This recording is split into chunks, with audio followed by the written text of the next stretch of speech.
Le bonheur est la plus grande des conquêtes, celle qu'on fait contre le destin qui nous est imposé. C'est une citation d'Albert Camus. Salut tout le monde, aujourd'hui j'aimerais vous parler à cœur ouvert, sous un format bien différent de ce que j'ai l'habitude de vous proposer. J'aimerais vous parler directement, sans filtre, sur un sujet qui tracasse des multitudes et qui m'a moi-même mené à une profonde réflexion. D'où vient le malheur, biologiquement parlant?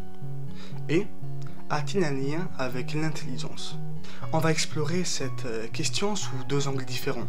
Tout d'abord, un sens plutôt biologique, neurologique, où nous allons nous questionner sur comment le malheur est interprété par le cerveau et comment est-ce qu'il comment y réagit-il. Puis, nous allons voir, plutôt sous un point philosophique, comment est-ce que la conscience, la lucidité et l'intelligence peuvent influencer l'état mental. Alors tout d'abord, il est important de comprendre que notre cerveau réagit sous une hiérarchie implacable. Survie d'abord, puis bonheur, si possible, ensuite. La tristesse n'est pas juste une émotion. C'est un signal neurosismique profondément ancré dans notre évolution et indispensable à notre survie. Elle implique plusieurs zones du cerveau, principalement le système limbique, en particulier l'amygdale et l'hippocampe. L'un va plutôt gérer les émotions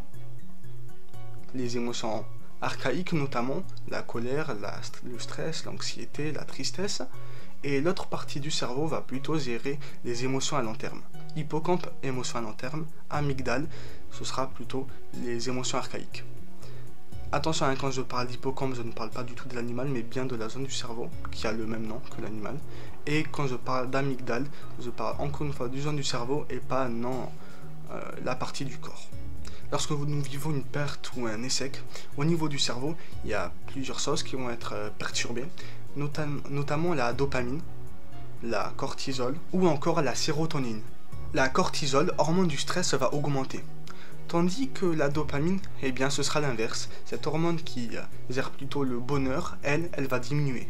Le résultat, eh bien ce sera une perte d'énergie, de motivation, une envie de repli et des difficultés à se projeter. La tristesse, au-delà de l'émotion ressentie, aura des conséquences bel et bien réelles sur le physique. Ce sera des conséquences dites physiologiques. Et elles sont très concrètes. Lorsqu'on est triste, le système nerveux autonome s'active, en particulier la branche parasismique, responsable des réponses à propos des ralentissements du corps. Comme si l'organisme cherchait à économiser son énergie. Cela explique pourquoi la respiration devient lente et superflue. Le plexus solaire, situé au centre de l'abdomen, peut se contracter sous l'effet du stress émotionnel. C'est ce qui provoque cette sensation de ventre noué, parfois accompagnée de troubles digestifs, puisque le cerveau et les intestins communiquent constamment via l'axe intestin-cerveau. Sur le plan hormonal, la tristesse chronique peut faire augmenter la cortisol, l'hormone du stress. Ce dérèglement hormonal entraîne fatigue, troubles du sommeil et même une baisse de l'immunité, voire même des douleurs diffuses au niveau du corps. Le corps devient lourd, la force musculaire diminue et certaines personnes ont littéralement du mal à se tenir debout, ce qui provoque des difficultés, notamment à sortir de son lit le matin, mais d'une façon beaucoup plus accrue de ce que vous pouvez ressentir le matin en vous levant. Vous noterez également que les personnes tristes ont tendance à se tenir un peu plus courbées. Eh bien, c'est normal. Ce n'est pas une image, le cerveau a bel et bien un impact sur la posture, également sur la vitalité et même la perception du monde. La tristesse pousse donc le corps à ralentir, à se fermer, comme une protection en attendant que la menace passe d'elle-même. Mais attention, la tristesse n'est pas un bug de l'évolution, c'est un mécanisme adaptatif. Elle nous pousse à l'introspection de soi-même et également au retrait temporaire pour pouvoir se reposer. Ça permet également de nous aider à la réévaluation de nos comportements. Puis, si l'on est triste, nos proches pourront le voir afin de nous aider. d'où vient la tristesse? C'est principalement pour ça. Pourquoi nous pleurons? Eh bien tout simplement pour que nos proches puissent le voir afin de nous aider. En d'autres termes, la tristesse permet à notre cerveau de s'adapter dans un environnement qu'elle consiste dangereux. En d'autres termes, la tristesse permet au cerveau de se réadapter à un environnement qu'il ressent dangereux. Le bonheur, lui, c'est une récompense chimique, mais il est éphémère. Retenez bien ce mot, le bonheur est éphémère. C'est une récompense éphémère quand on agit dans le bon sens. Mais la tristesse, elle veille, elle nous construit, elle nous façonne. Et quand on comprend ça, quand on comprend que le bonheur est éphémère et que la tristesse n'est pas inutile, on commence à douter. Douter de quoi? De est-ce que c'est vraiment utile d'être heureux? Dans un banc de lucidité, on pourrait penser que le bonheur est inutile. Et c'est là où le titre de la vidéo prend tout son sens. Est-ce que le savoir, est-ce que avoir connaissance de cette fatalité, que le bonheur prendra fin, n'est pas une malédiction en final? Car beaucoup de personnes, après l'avoir compris, commencent à ressentir des difficultés à être heureux tout simplement. Bon, restons tout d'abord sur notre plan biologique et nous répondrons à cette question quand nous allons aborder le plan philosophique.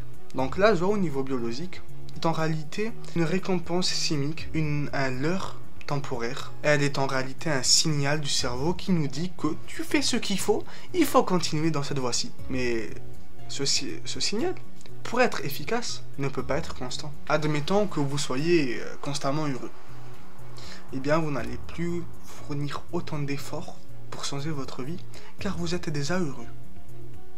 L'argent, par exemple. Admettons que vous vous en foutez totalement de l'argent, alors que ce même argent est indispensable pour votre survie. Eh bien, vous n'allez pas fournir les efforts nécessaires pour en gagner, et vous allez vous retrouver donc en situation où votre survie est mise à l'épreuve. Le cerveau va donc vous envoyer un peu de dopamine, une petite piqûre de dopamine quand vous gagnez de l'argent, car ce même argent est indispensable à votre survie. Votre cerveau vous a littéralement dit que vous faites ce qu'il faut et qu'il faut continuer dans cette voie-ci. Et c'est là que commence la philosophie. Quand on cherche à comprendre la douleur, on étudie. Cette étude s'appelle la philosophie. Quand on veut l'apaiser, on pense. Mais plus on pense, plus on découvre, plus on doute. Nietzsche, je ne sais pas prononcer son nom, excusez-moi, écrivait. Il a écrit « Celui qui a approfondi le savoir a également approfondi la tristesse. » Et ce savoir aigu, sans filtre. Imaginez quelque chose, un esprit vif, qui est capable de tout voir, tout savoir, qui comprend tout. Eh bien, il est également obligé de voir la cruauté du monde, les mensonges, la manipulation, ou encore l'illusion de la stabilité. Retenez cette phrase, le monde est absurde. Nous allons y revenir. Une autre raison qui peut faire croire que le savoir est une forme de malédiction, c'est que les esprits lucides ont tendance à se replier. Pourquoi les personnes dites intelligentes ont tendance à rester seules? Eh bien, c'est tout simplement parce que ces personnes-là aimeraient énormément transmettre leurs connaissances, mais comment transmettre ces connaissances qui sont généralement acquises par l'expérience? Pire encore, comment transmettre des connaissances, comment transmettre votre vision du monde alors que personne ne veut l'avoir? Alors c'est comme ça qu'ils réagissent, ils ont tendance à se replier. Parce que discuter avec quelqu'un qui ne partage pas du tout votre vision du monde est quelque chose de très frustrant et angoissant et compliqué. Alors, deux attitudes surgissent. Le rejet du monde. Il s'auto-exclut, du moins temporairement. Ou la deuxième attitude, la transmission du savoir, mais on oblige cette transmission.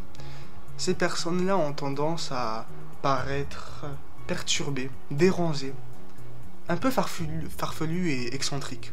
Mais voilà le paradoxe ultime. Plus on sait de choses, plus on se rend compte que l'on ne sait rien. Car oui, la philosophie, c'est un réseau de paradoxes infini. Tout est absurde. Un univers chaotique face face à notre envie de sens et de comprendre ce monde, cette envie de comprendre un monde qui n'a pourtant aucun sens en réalité, qui ne correspond pas à nos attentes, Newton disait qu'il était capable de comprendre le mouvement des étoiles dans le ciel, mais qu'il était incapable de comprendre le mouvement des foules. C'est encore le cas aujourd'hui. Nous comprenons mieux la physique, c'est pour ça que j'en fais des vidéos d'ailleurs. Pour moi, la physique, c'est une science très concrète, comme les mathématiques, qui me permet de mieux comprendre le monde qui m'entoure. Je suis, personnellement, dans cette quête de sens. Tandis qu'en philosophie, c'est beaucoup plus compliqué, car le monde ne correspond pas du tout à nos attentes. On se pose constamment des questions de plus en plus paradoxales, et il n'y a souvent aucune réponse. L'univers, le monde, sur le plan philosophique, est totalement absurde. Parce que la conscience est sûrement une erreur de l'évolution, mais ce sujet-là, je le traiterai dans une prochaine vidéo. Et face à cela, 3 soi s'offrent à nous. Alors il y en a un quatrième que propose Albert Camus, mais il est assez obscur, je ne veux pas heurter les âmes les plus sensibles, alors je ne vais pas le citer, peut-être qu'il sera en commentaire par contre. Mais bon, voilà les 3 premiers soi. Tout d'abord, la croyance. S'attacher à des choses qui n'existent pas forcément, mais cela nous permet de nous rassurer nous-mêmes en tant qu'humains, dans un monde qui n'a pourtant pas de sens. Le deuxième soi qui s'offre à nous, c'est la mélancolie. Tomber dans une mélancolie silencieuse, se sentir mort face à ce monde chaotique que l'on essaye tant de comprendre. Ou il y en a un troisième soi, un soi qui est beaucoup plus heureux et optimiste, c'est embrasser l'absurde. Ça paraît très flou dit comme ça, mais c'est bien plus simple de vivre en acceptant que le monde n'a pourtant pas de sens. Il y a une autre question que j'aimerais aborder. Pourquoi est-ce que les multitudes, enfin une partie des multitudes, ont peur d'être heureux? C'est parce que certains ont peur de la trahison, entre guillemets. Mais nous en parlerons plus tard. En premier, parlons des personnes qui ne pensent pas mériter le bonheur. Alors c'est un syndrome en psychologie, le fameux syndrome de l'imposteur. Vous le connaissez peut-être. Ces personnes se sentent non méritantes du bonheur. Pour eux, ils n'ont pas assez fait d'efforts pour l'être. Et donc ce syndrome est souvent lié à un manque de confiance en soi et d'estime de soi. Mais bon, revenons à ceux qui ont peur de la trahison du bonheur. Pour ces personnes-là, c'est plutôt qu'ils se rendent compte de la fragilité du bonheur, que le bonheur est éphémère. Ils savent qu'ils prendront fin et ils ont du mal à profiter de l'instant. Imaginez que vous êtes dans une fête, que vous vous amusez bien, mais que vous savez que cette joie, cette euphorie prendra fin dans quelques minutes, voire quelques heures, et qu'après la fête, vous allez sûrement être triste pour X ou Y raison. Eh bien ces personnes-là se disent que s'ils anticipent leur malheur, si ils ne sont pas joyeux mais vides, ils pourront peut-être éviter la souffrance plus tard. Mais ça ne marche pas. La souffrance persiste. On ne peut pas l'éviter. En faisant ça, en faisant cette méthode où l'on arrête d'être heureux, par anticipation de la souffrance, ne fonctionne pas. Tout simplement parce qu'en faisant ça, nous étalons notre anxiété, mais certes de façon bien moins intense, mais de façon constante. Nous allons être constamment anxieux, notamment de l'avenir. Peut-être pas, ce ne sera pas une souffrance condensée en un seul point, mais en plusieurs. Donc cette méthode ne marche pas. On n'évite pas le malheur. On l'étale en anxiété en faisant ça. Puis on a tendance à oublier que si on arrive à profiter d'un ciel bleu et ensoleillé, c'est parce que nous sommes passés par des périodes pluvieuses, voire très nuageuses ou orageuses. Plus nous allons passer de temps sous les nuages, plus nous pourrons profiter d'un ciel ensoleillé. Alors oui, le bonheur est éphémère. Mais c'est principalement parce qu'il est éphémère qu'il est précieux. Si le diamant est si précieux, c'est bien parce qu'il est si rare, je me trompe? Le savoir, l'intelligence n'est pas une malédiction en réalité. Je vous ai menti dans le titre de la vidéo. C'est peut-être un fardeau pour certains, parfois lourd à porter. Mais ce fardeau éclaire la réalité. Il dévoile le monde tel qu'il est réellement. Et si cette lucidité peut faire mal, elle nous offre aussi la liberté de comprendre, de relativiser et peut-être d'essayer d'avancer avec plus de justesse. Alors apprenons à embrasser le monde et surtout à regarder le monde